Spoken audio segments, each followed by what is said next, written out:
My wife and my brother. Yeah, you got that right. Put two and two together and you might know what this story's about. A dirty cheater. And somebody who wants to betray me. When people say that the greatest betrayal anyone can experience is the betrayal from a close friend, I laugh, because I've experienced betrayal worse than the betrayal of a close friend, and that was the betrayal from my own brother, whom I trusted so much, and my one-time beloved wife, who swore to the world she would never cheat on me. Amanda and I have always been lovebirds from the first day that we've met. For me, it was love at first sight, and everything about her seemed like she just jumped out of her own fairy tale world. She was sweet, caring, intelligent, and beautiful. Because of her amazing personality, my family fell in love with her the first time I took her home. My mom loved Amanda the most. I can't really say why, but I suspect it's because she did not have a daughter. She only wanted 2 kids, and after she had me and Ben, she stopped bearing children. Aside from that, there was something special about Amanda that drew people to her. It was just something I could not place my fingers on. When Amanda saw that my family loved her and she was always welcome at my parents' house, she became close to everyone, including Ben, my younger brother. The first time Amanda told me Ben seemed cool and she would love to get to know him better. I was worried because Ben had a track record of not getting along with any of my exes. He was a very picky person, and somehow he selected the people who were his friends and the kind of people he talked to. I didn't want to discourage Amanda from getting to know Ben, so I shared his Facebook and Instagram handles as she requested, with the belief that Ben would never accept her friend request, but to my greatest surprise, he did. So, a couple of days after I shared Ben's social media handles with Amanda, she told me that they had started chatting and Ben was not as bad as I portrayed him to be. When she said that, I was impressed because I feared that she would come back to tell me. He snubbed her like my exes always complained about. Long story short, this was how Ben and Amanda gradually became close. And I watched it happen because I innocently believed that my wife-to-be was only interested in getting to know my only sibling. I even thought that she did that because she knew I loved Ben so much and I talked about him a lot.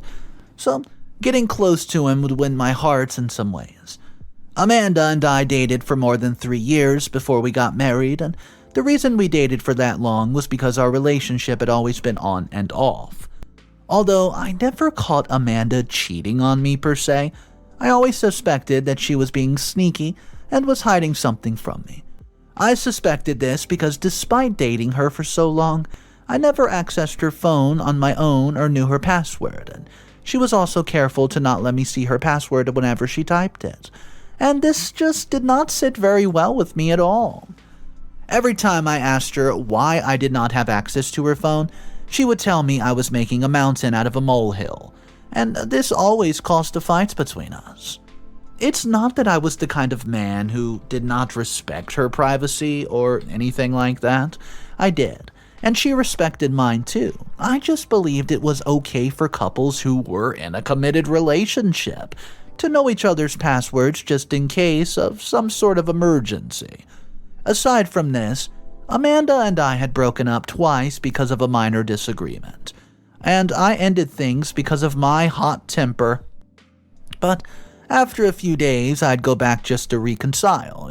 In the midst of all our ups and downs, I still loved Amanda, and I wanted to spend the rest of my life with her because I knew there was no perfect human on earth, and I was not perfect myself. Anyways, the issue of the password and accessing each other's phone died off after we married. I lost interest in it because a lot of things changed after we married. For example, the company I worked for transferred me to a different state and I barely spent time with Amanda, except on the weekends when I made it home. This brought a lot of changes for us, but thankfully we were able to adjust to it. Another thing was that 2 months after we married, Amanda got pregnant. She had always wanted a child right from our dating phase, but I insisted that we wait until we were married. To be honest, this was one of the reasons we dated for more than 3 years. I understood the responsibility that came with raising a child, and I did not want a child outside of marriage, in case Amanda and I did not end up together. The day Amanda broke the news of her pregnancy to me, I was happy. Even though I felt like it was too early, I was still happy. We both had good jobs and the pay was enough for us to take care of ourselves and our child, but I was worried that things would be a bit tough for her since I wasn't really steady at home. And most times I could only come home to visit her after 2 weeks or more because of my transfer.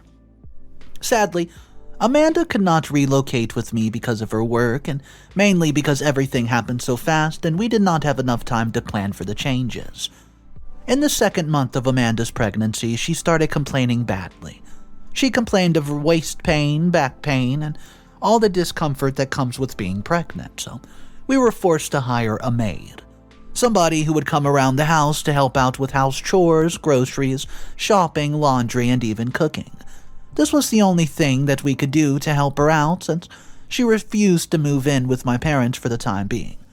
With all this happening at once, I did not have time to worry about unimportant things like her phone password because they were more pressing matters at hand. As time passed, Amanda began to subtly hint at me that she was lonely at home and that she was tired of driving to my parents' house every weekend to spend time with them. Whenever she complained, I'd tell her to invite her friends over or invite her family to come and spend time with her, but she didn't listen. On my end, I did not take her too seriously because I knew she returned from work by 6 p.m. on weekdays, and the remaining hours weren't so much, but after an incident happened, I was forced to take a bit of action. According to Amanda, she said she returned from work one evening as usual, and the next thing she found herself on the floor. I don't know if she slipped and fell, but she claimed she was feeling lightheaded and lost balance for a few seconds. I was so scared when this happened, and because of that, I asked Ben to always check on her whenever he had the time. Ben was a construction worker and he lived in the same town as us. Honestly, Ben was the only person I could trust, and I believed that since he and Amanda were already getting along well, it would not be awkward for him to visit her regularly. With Ben always checking on Amanda, my mind was at rest because I knew he would look after her and take good care of her. Even though there was a long list of friends I could call to visit Amanda from time to time, I felt safer with Ben. In the past, one of my friends had betrayed me and had an affair with one of my exes, so I could not risk that happening again despite trusting Amanda. From the day Ben started visiting Amanda, her complaints stopped, and she sounded happier over the phone. This was a huge relief for me, and there were nights Ben told me he wanted to sleep over because Amanda was not feeling too well. I agreed. While all of this happened, I never imagined that anything unholy would happen between Amanda and Ben. It never even crossed my mind because I trusted Ben and Amanda so much. And aside from my parents, they were the two most important people in my life. If you have a younger sibling, maybe you'll understand the level of trust that I had for Ben. Despite having been in the picture, I still visited Amanda on the weekends when I was free, and that's when I noticed that something was not right. The first thing I noticed was that Amanda was always talking about Ben. Let's say we had only an hour to chat as a couple, and 80% of the conversation would be Amanda talking about Ben and how helpful that he had been to her. I also noticed that they have gotten closer, and they were having conversations that they had that I knew absolutely nothing about. I'll admit that I was a bit jealous of their closeness at some point, but I knocked off the feeling because I thought about it and I considered it ridiculous for my brother and wife to be having an affair. I concluded that their closeness was a result of them spending more time together, and there was nothing wrong with a brother-in-law and a sister-in-law being so close. Anytime I was in town and we went to my parents' house for dinner, my parents would tease Ben and Amanda about their closeness, and we would all just laugh about it. Ben would also make jokes about him playing the role of a father, and we'd laugh at the jokes. In the following months, the relationship between Ben and Amanda grew strong, and eventually she gave birth. Around the time Amanda gave birth, I was able to work my way around, and I got transferred back to my state. On fully returning home to spend time with Amanda and the baby, I realized that she had changed a lot. When I noticed the changes, I thought it was still the pregnancy hormones, and the sleepless nights that she had because of the baby, but I was wrong. The first few months I returned home, she was still on maternity leave, and we didn't really spend time together because of the baby. We were always tired, drained, sleep-deprived. But as things got better with the baby, the bond between Amanda and me grew a lot worse. It was so bad that we'd be at home, and the only thing that we'd talk about was the baby or what the baby needed. She became so cold and did not show any interest in me at all. Every time I complained or tried to talk to her about her sudden change in character, she would tell me that she was stressed, and the last thing she wanted to do was argue with me. She always used being stressed as her excuse for treating me badly, but if her friends or family visited, she would act all nice around them and be a totally different person with them. She did the same thing whenever Ben would visit, and it got on my nerves. There was one time she told me to look after the baby while she spent the whole evening drinking and laughing with Ben. The most painful part was that Ben also ignored me, and he never told Amanda that she was wrong to treat me that way. When I could not take it anymore, I talked to my parents and Amanda's parents, and I complained bitterly to them. Both our parents said the same thing, and they blamed Amanda's change in attitude on the baby. They told me to give her more time and she'd be back to her normal self, but months passed and nothing changed. Instead of our relationship becoming better, it became worse. It was almost like she hated me for something or was disgusted at the sight of me. To show how bad it was, she stopped sleeping in our room and started sleeping on the couch or in the baby's nursery. Also, I could not stand Ben coming to my house and disrespecting me with my wife, so I banned him from coming. This caused a strain on our relationship, but I didn't mind. I just could not ignore them.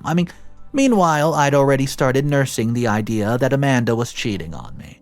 I had a very strong feeling, and I could not shake it off. It had to be the only explanation for the way that she was treating me, so with my suspicion, I tried going through her phone, but it wasn't successful because she had upgraded her phone lock.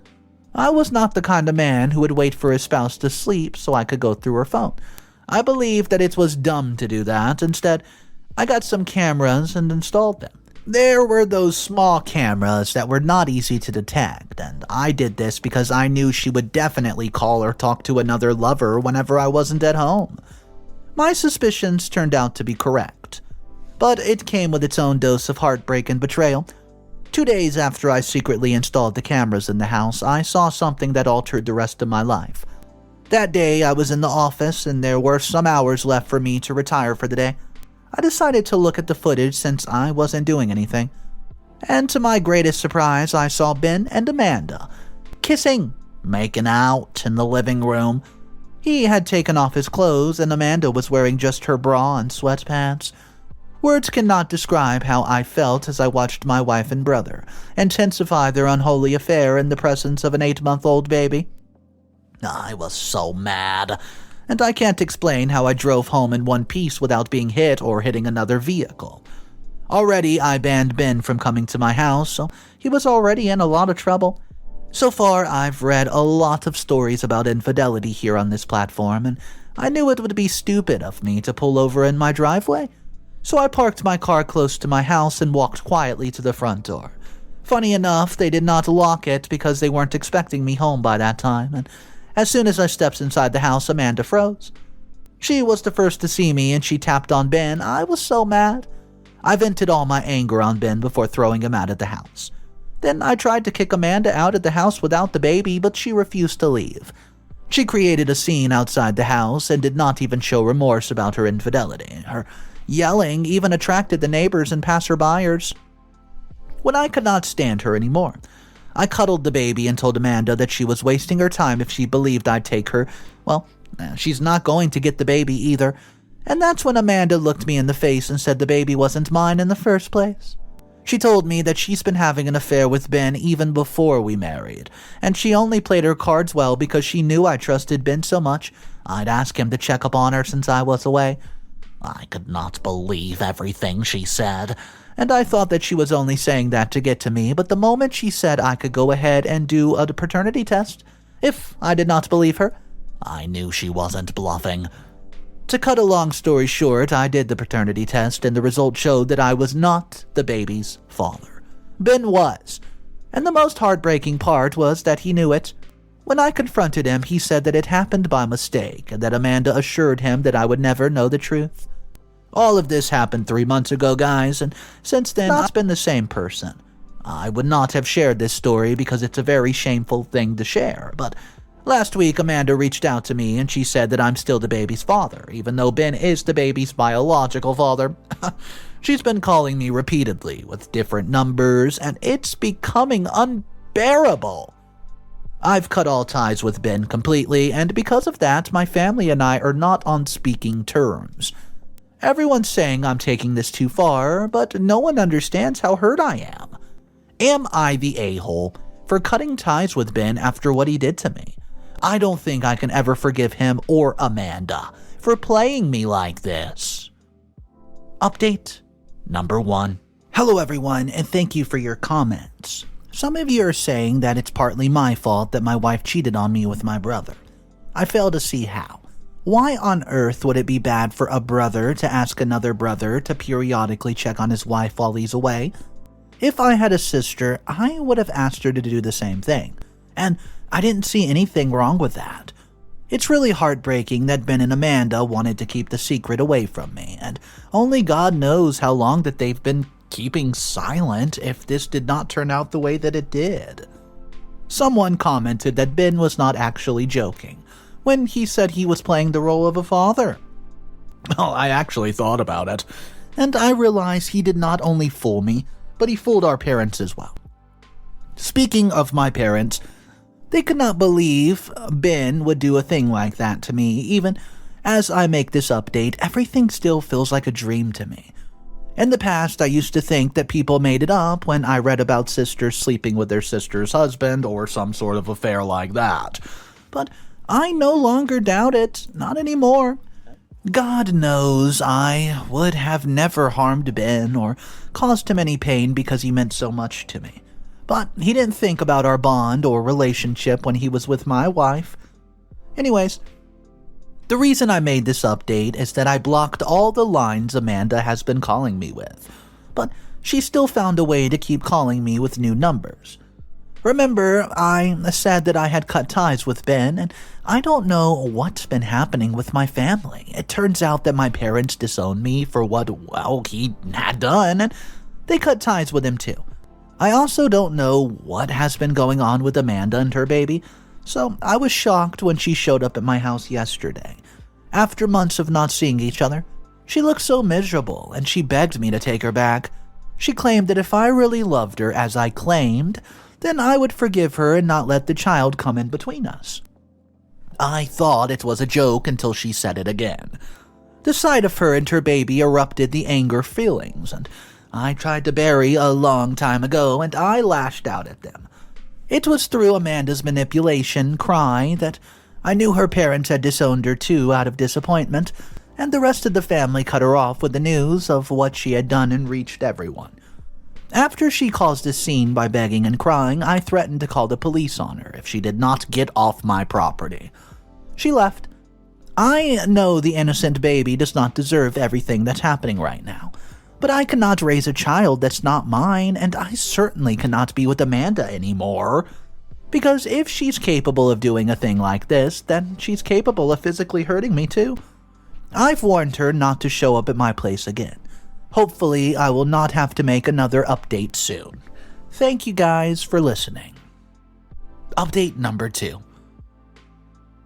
Hey guys, from the comments, I know you're all mad. Amanda showed up at my house again. Sincerely, I was very surprised when I saw my front door.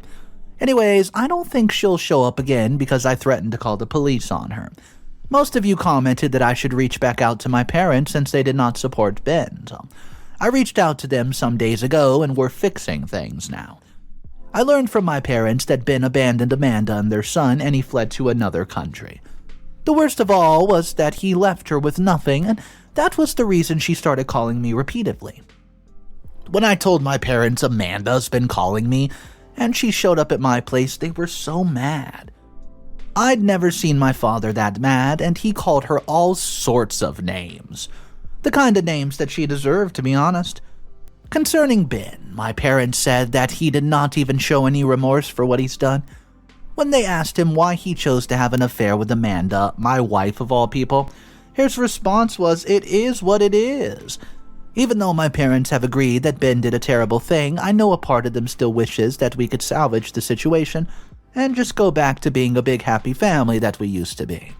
But that's simply not possible. Thank you all for your suggestions, because I have my parents back. I feel more relieved now, and I finally started the divorce process. I reached out to my lawyer, and once the divorce papers are ready, I'll be officially ending things with Amanda for good. I'll still find it unbelievable that the woman I once loved and thought I would spend the rest of my life with is the same woman I cannot wait to get over and done with. As so many thoughts, I now understand why some of you said I played a role in my wife cheating on me. I guess I was too foolish to trust her and Ben. Anyways, it's happened. And the last thing I want is to be stuck in the cage of self-pity or feel sorry for myself. Just yesterday, I was taking out the rest of Amanda's property and I stumbled upon a couple of old photos that we took in the first year of our relationship. It brought back a lot of memories, but I was strong enough to burn them. I'm currently cleaning my apartment and I don't want anything that'll remind me of her. Thank you guys for the support so far, and I'll make another update in a month or two, once the divorce papers are ready. Update number 3. Hello everyone, I'm so thrilled to announce that Amanda and I are officially divorced. Honestly, it wasn't easy to get her to sign the divorce papers. Can you all believe that after Amanda got served, she became more and more obsessed with working things out between us? There was even a time that she left her child on my front porch, and she stood far away from my apartment to see if I would come and take him. I'd seen her through the window, so I didn't fall for the dumb trick. That's not all. The same day she got served, she came to my apartment and started crying these crocodile tears. She admitted that she was suffering from caring for the child alone, and she greatly regretted cheating. According to her, Ben seduced her to sleep with him, and she blamed it all on the devil for making their affair continue even after we were married. When she showed up at my place after she got served, I thought it would only be for that day, but it was not. She showed up 3 times that week, and each time she came, she tried a new manipulation technique. She knew I loved her more than she loved me, and she wanted to take advantage of that. There was one time. She deliberately talked to baby John, and she told him that I was his father, but I hated him because she made a mistake. Hearing that made me so sad and mad, and I called the police on her. I told the police that she was simply harassing me, and they had to take her away. Just last week, my lawyer informed me that she had signed the divorce papers, and I knew she would because all her manipulations failed. She tried talking, crying, using her baby to manipulate me, and other tactics as well. But none of them worked. In the end, I had the last laugh because she's somewhere out there living a miserable life, while Ben's probably with another woman. Though all of those scared me, I'm glad that everything happened to reveal Amanda's true identity. I'll be taking some time off from entering another relationship for now, and hopefully I'll be able to open up my heart for love one day. Thank you guys for the time and attention. Thank you, Internet, for making it possible for me to share my story. I deeply appreciate it. So surprisingly to me, the comment section of this one was caught on a little bit of the details of the story. The reason why a lot of the commenters, and I say like 50%, was mad at OP and did not agree with how OP handled this was the fact that he decided to install these little miniature cameras to basically spy on his wife, now ex. But guys, at the same time, the commenters were saying, hey, that's ridiculous. You cannot spy on someone. You're breaching their privacy, all sorts of stuff. And then I'd say about another 50% were saying it doesn't matter. It was his home. His wife was cheating. There was red flags everywhere. What he did was not wrong. So I do want to know which side you guys kind of fall into. Leave a comment downstairs in our comment section. Let's talk about it. Maybe tell me exactly what you would have done different, or if you think OP did everything right, let me know. My name's Mr. Reddito. Thank you for joining me on today's stories. I hope you enjoyed it. The best way to support the channel is very simple. There's 3 ways to do it. Leave a comment down below, give me a little bit of, well, advice on what you would do. Like the video and subscribe to the channel. Guys, thank you once again. I'll see you tomorrow. Remember, it's cool to be kind. See ya.